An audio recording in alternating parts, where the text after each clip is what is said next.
අල්ලස, පගාව, ජරාව, හොරකම, මැරකම අහෝසි වුණු යහ පාලනයක්, යහපත් සමාජයක් අවශ්‍යයි කියලා. මේ යහපත් සමාජයක් ගොඩනගා ගැනීම පිළිබඳ කාරණාවේදී පසුගිය මාස කිහිපය තුළ පුරා විශාල වැඩකොටසක් කළා.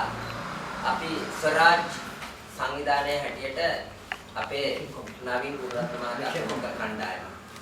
එම කණ්ඩායම විසින් පෞද්ගලික කාලේ ඉල්ලා හිටියා මේ රටේ යුක්තිය සාධාරණය වෙනුවෙන් අවංකව කැපවෙන ජනතාවගෙන් යහපත් සමාජයක් සඳහා පිරිසිදු ප්‍රතිභාපූර්ණ අපේක්ෂකයන් මේ මැතිවරණයට ඉදිරිපත් කළ යුතුයි කියලා.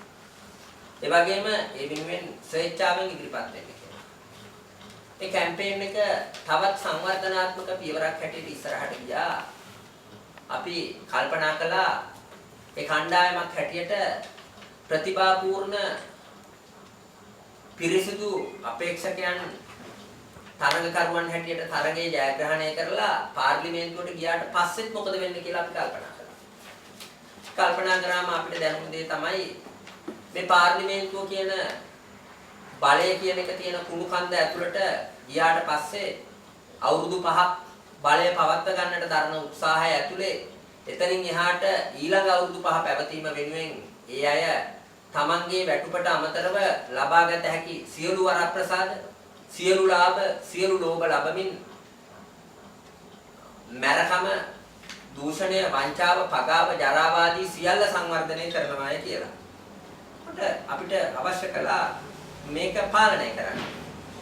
මොකද අපි මේක පාලනය කරන්නේ නැතුව කොයිතරම් අපි පිරිසිදු ප්‍රතිභාපූර්ණ අපේක්ෂකයන් පාර්ලිමේන්තුවට පත් කළත් අවසානයේදී ලැබෙන උත්තරය ඒ අයත් නරක වෙන්නට පුළුවන් නිසා මේ සම්බන්ධව අපිට ලෝකේ ආදර්ශයන් ගණනාවක් තියෙනවා. ඒකේ ඊටාම විශිෂ්ට ආදර්ශය තමයි ස්විට්සර්ලන්තයේ කැන්ටන් ක්‍රමය. අනිත් ආදර්ශය තමයි ඊට වඩා පහළ මට්ටමේ නමුත් සාර්ථක ආදර්ශයක් තමයි ඉන්දියාවේ පංචායත් සභා ක්‍රමය.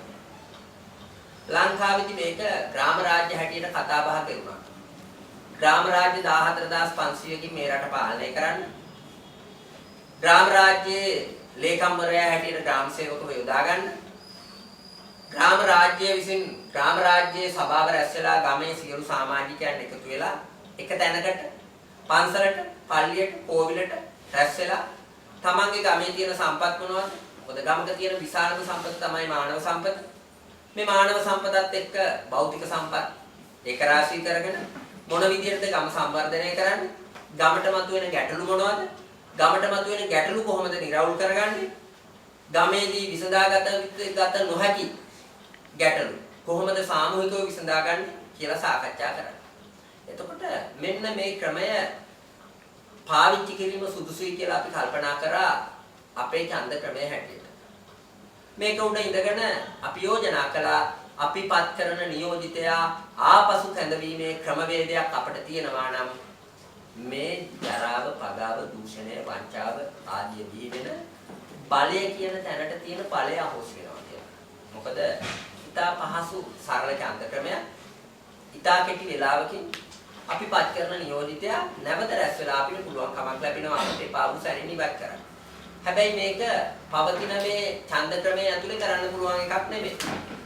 හැබැයි එහෙම නොවුනට මේ ආණ්ඩු ක්‍රම ව්‍යවස්ථාවේ පළවෙනි පරිච්ඡේදයේ 3 වෙනි වගන්තියෙන් මේක තමයි අපිට තහවුරු කරලා දෙන්නේ. පළමු වන පරිච්ඡේදයේ 3 වෙනි වගන්තියෙන් අපිට කියනවා පරමාධිපත්‍ය බලය ජනතාව සතුයි. එය අත්හල නොහැක්කේ. මොකද්ද මේ පරමාධිපත්‍ය බලයට අයිති? ආණ්ඩු ක්‍රම ව්‍යවස්ථාවට අනුවම අපිට පවරනවා පරමාධිපත්‍ය බලය යටතේ රාජ්‍ය පාලනයට සහභාගී වීමේ අයිතිය. මූලික මිනිස් වාසිකම් ඡන්දය. මේ තුන ඇතුලේ අපිට යෝජනා කරනවා අත්හල නොහැකි ජීවිතේ පුරාවට පවත්වා ගත යුතු අයිතිය හැටියට. හැබැයි හතරවෙනි ව්‍යවස්ථාවේ ඉඳලා ක්‍රමානුකූලව මේ ආණ්ඩු ව්‍යවස්ථාවෙන් ජනතාවට දීපු බලය පරිස්සමට අයින් කරනවා. කොටිම කියනවා නම් අත්හල නොහැකි කියපු බලය වංචනික විදියට පැහැර ගන්නවා. මේ පැහැරගත්තු බලය තමයි മന്ത്രിවරයා ගාව අවුරුදු 5ක් තියෙන්නේ. පැහැරගත්තු බලය තමයි ජනතාවගේ බදු මුදල් වලින් ඉගෙනගෙන වැටුප් ලබන නිලධාරියා ළඟ තියෙන්නේ. එයා වරදක් කළාට අපිට බෑ එයාව පාලනය කරන්න. එයා වරදක් කරාට අපිට බෑ එයාව අයින් කරන්න. එයා වරදක් කරාට අපිට බෑ ප්‍රශ්න කරන්න. අපි ප්‍රශ්න කරත් පළක් නැහැ. ඒතර මෙන්න මේ පළක් නැති තැන තුල තමයි අර කියපු දූෂණයන් සියල්ලම උපදින උල්පත. මොකද එයා පාලනය කරන්න අපිට බැරි නිසා. අපි ඡන්දය දුන්නු කෙනා, අපි පත් කරපු කෙනා අපිට පාලනය කරන්න පුළුවන් කමක් ලැබෙනවා නම් ඒ කාටවත් සෙල්ලම් කරන්න බෑ. ඒ නිසා අපි යෝජනා කළා පළමු වතාවට ලංකාවේ ඡන්ද අපේක්ෂකයා සහ මහජනතාව ඡන්ද දායකයා අතර කිවිසුමක් ඇති කරගන්න. ඒක මොන වගේ කිවිසුමක්ද? මේක තමයි අපිට නොතේරුණාට 1978 පස්සේ ජේ.ආර්. ජයවර්ධන මහත්තයා ක්‍රියාත්මක කළේ. ජනතාව එක්ක නෙමෙයි හැබැයි එයා ඒක ක්‍රියාත්මක කළේ. එයා පත්වෙච්ච മന്ത്രിවරුන්ගෙන් දාතම විතරක් රහිතව ඉල්ලාස්වීමේ ලියුම් දෙක අරන් සාක්කුවේ දාගත්තා. මේ තමයි කිවිසුම.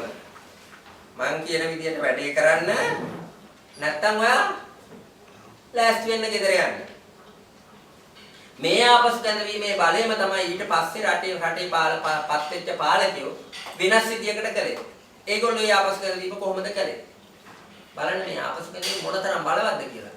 ජේ.ආර්. ජයවර්ධන මහත්තයාගේ ආපසු දැනවීමේ බලය ක්‍රියාත්මක වෙන තාක්කල් එක മന്ത്രിවරයෙක්වත් එහාට මෙහාට පැන්නේ නැහැ. ලියුම සාක්කුවේ තිබුණේ. මේ වගේ ලියුමක් අපේ සාක්කුවේ තියෙනවනම් മന്ത്രിවරුන්ට සෙල්ලම් කරන්න බැරි වේවි. හැබැයි මේකම ක්‍රියාත්මක කළා ඊට පස්සේ පත් වෙච්ච පාලකයෝ. කොහොමද ඒගොල්ලෝ එක කළේ? ඒගොල්ලෝ එක කළේ අර മന്ത്രിවරුන්ගේ ලිපි ගොනු ටික තියාගත්ත තමන්ගේ කබඩ් එක ඇතුලේ. ඊපස්සේ කතා කරලා කිව්වා මේ පේනවනේ මේ වා කරපු කොරකන් ටික. මේ තියෙන වා කරපු මැරකන් ටික. මේ තියෙන වා කරපු ජඩකන් ටික. මේවා එළියට දානවා දඟලන්න එපා මම කියන විදියට ඉන්න. එක්කෙනෙක් හෝ කල්ලියක් විසින් ආපසු ගැනීමේ බලය ක්‍රියාත්මක කරපු හැටි තමයි මේ.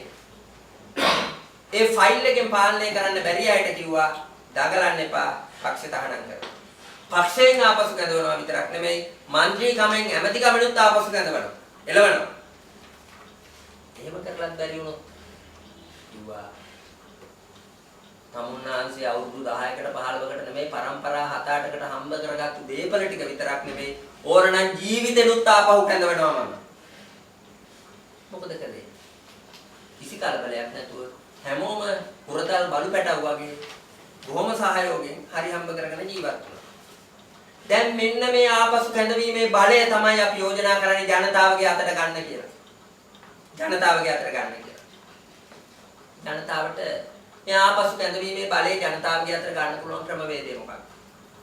මේ තියෙන ආණ්ඩු ක්‍රම ව්‍යවස්ථාව ඇතුළේ එකම එක ක්‍රමවේදයයි තියෙන්නේ. ඒ තමයි මේක මෙතනින් එහාට සංවර්ධනය කරගෙන මේ සංස්කෘතියක් හදාගන්න අපිට පාවිච්චි කරන්න පුළුවන් සිදුර. ඒ තමයි ජීවිසුන් නීතිය. ජේ.ආර්. ජයවර්ධන මහත්තයා ලියුමක් ගත්තාම ඒ ලියුමට තිබුණු බලය ඔබට නැති වේවි අපේක්ෂකයාගෙන් ගත්තට. අපේක්ෂකයාගෙන් ගන්න ලියුමට ඒ තරම් බලයක් නැති වේවි. හැබැයි බලයක් තියෙනවා. මොකක්ද බලය? ඔබට පුළුවන් නම් මේ ලියුම අරගෙන මේ ලියුම තුල ඉඳගෙන අයිව නැත්නම් අපෙන් ගන්න අක්ෂණත් එක්ක පොරොන්දු පත්‍රය අරගෙන ඒ පොරොන්දු පත්‍රය මැතිවරණයට කලින් අපිත් එක්ක කිවිසුමක් හැටියට තහවුරු කරලා මේකට පුළුවන් නම් කැමති නම් ඔබ අතින් රුපියල් 10ක් 15ක් වියදම් කරන්න නැත්නම් අපිට ඒක බාර දෙන්න ඡන්ද කොමසාරිස් මැතිවරණ කොමසාරිස්වරයාට ඒ වගේම නීතිපතිවරයාත් මේකේ කොටස්කාරයෙක් බවට පත් කරගන්න. අන්න සංස්කෘතියක් බිහි වෙනවා මේ රටේ. අපි ඡන්දය දීලා පත් කරපු නියෝජිතයා අපිට එපා වෙච්ච වෙලාවක අයින් කිරීමේ ක්‍රමවේදයක් හැදෙන්න ඕන කියලා. දැන් ඊකට හිතන්න නීතිය තියෙනවා. නීතිය තුල යුක්තිය නැත්තම් සාධාරණේ නැත්තම් අපි එකට යටත් වෙන්න ඕනද? මම නම් හිතන්නේ නීතිය තුල යුක්තිය හෝ සාධාරණත්වේ නැත්තම් අපි කළ යුතු තිබෙන දේ තමයි නීතිය තුල යුක්තිය හා සාධාරණත්වයේ පිළිතුරන එක. දැන් ඔබ කරන්නේ ආණ්ඩු ක්‍රම ව්‍යවස්ථාවේ 3 වෙනි වගන්තියෙන් ඔබට ලැබිලා තියෙන අයිතිය අනුව නීතිය සහ යුක්තිය නීතිය තුල යුක්තිය සහ සාධාරණත්වයේ පිළිපීම තමයි ඔබ මේ කරන්නේ.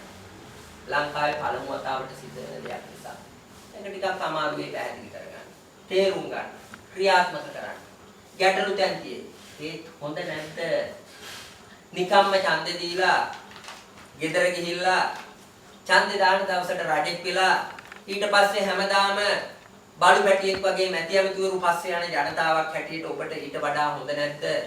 ඡන්දේ දවසට පස්සේ මේගොල්ලන්ව පාලනය කරන්න අපිට අයිතියක් තියෙනවා මේ කිවිසුම තුල කියලා හිතන්න පුළුවන්. මේ කිවිසුම තුල ඒ අයිතිය තහවුරු කර ගැනීම වෙනුවෙන් කිවිසුමේ ඔබට අත්සන් කරලා ඔබට මේ කිවිසුම නීත්‍යානුකූල කිවිසුමක් බවට පත් කර ගන්න පුළුවන් නම් සාක්ෂිකාරයෝ දෙන්නෙකුත් අත්සන් කරනවා. අපේ ඉල්ලීම තමයි අඩුපාඩු ගොඩක් තියෙයි. නීතියේ හිස්තැන්තියේ ඒවා හදා ගන්න පුළුවන් වෙයි. පළවෙනි පියවර තියමු. වැරදීම් සිද්ධ වෙයි. පළවෙනි පියවර තියමු. නිකම්ම ඡන්දේ දීලා ගියා වෙනුවට අදින් පස්සේ මම ඔබතුමන්ලගෙන් ඉල්ලන ඉල්ලීම තමයි තමුන්නාන්සලා පැහැදිලි තීන්දුවක් ගන්න. තමන් සමග ඍජු නිල කිවිසුමකට නොයන කිසිම දෙයකට කිසිම අපේක්ෂකයෙකුට ඡන්දය දෙන්නට එපා. ඒ වෙනුවට තමන් සමග ඍජු කිවිසුමකට අත්සන් තබන අයට පමණක් ඡන්දය දෙන්න. ඡන්දය දීලා ඒ අත්සන් සහිත ලේඛනය තමන් ළඟ තියාගන්න. අපි ඔබට ඉදිරිපත් කරලා තියෙනවා එවන් ලේඛනයක්. ඔබ පැහැදිලි වෙගේ ඔබේ නම විස්තර පුරවලා සාක්ෂිකාරයෝ දෙන්නේ කක්සන් කරලා අපට බාර දෙන්න. අපට බාර දෙනවට අමතරව මුල් පිටපත ඔබ ළඟ තියාගන්න ඡායා පිටපත. ඊටත් අමතරව ඔබ කැමති නම් ඒ ඡායා පිටපත්ම දෙකක් යවන්න නීතිපතිවරයාට සහ මැතිවරණ කොමසාරිස්වරයාට. ඔබ ඔබේ රාජකාරිය කරා කියලා ඔබට සෑහෙන්නත් පුළුවන්. අපි පාර්ලිමේන්තුවේ മന്ത്രിවරයන් බවට පත් වුණාට පස්සේ ඔබට ඊළඟ තවත් වගකීමක් තියෙනවා. ඒ වගකීම තමයි අපි ඔබේ ලේඛන සියල්ලම ඉන්ටර්නෙට් එක හරහා තවත් විධික්‍රම වලින් ඔබ අතරේ හඳුනා ගන්නට සලස්වනවා. පිරිසක් හැටියට සාමූහිකව පළවෙනි මාසය තුලත් අපි එකතු කරනවා. එකට රැස් වෙලා ඔබත් එක්ක කතා කරලා ඔබේ අදහස් තමයි අපි පාර්ලිමේන්තුවට ගෙනියන්නේ. අපි එහෙම නොකළොත් අපව ආපසු බැඳීමේ බලය ඔබට අපි මේ විශ්ුමින් පවරලා තියෙනවා. මට කියන්න කරුණා කරලා මේවන් කිවිසුමක් හොඳයිද නරකයිද? පවතින දෙයට වඩා හොඳද නරකද? මොකද ඔබ කියන්නේ? මම විශ්වාස කරනවා පවතින දෙයට වඩා අපේ මේ යෝජනාව හොඳයි. මම විශ්වාස කරනවා ඔබ හැමෝගෙම අපිට මේ සහයෝගය ලැබෙයි කියලා. ඔබ හැම කෙනෙක්ම මේ කිවිසුම කියවලා බලලා හොඳින් තේරුම් අරගෙන මේ කිවිසුමට අත්සන් කරලා අපිට මේ පෝරම බාර දෙයි කියලා. බොහොම ස්තුතියි.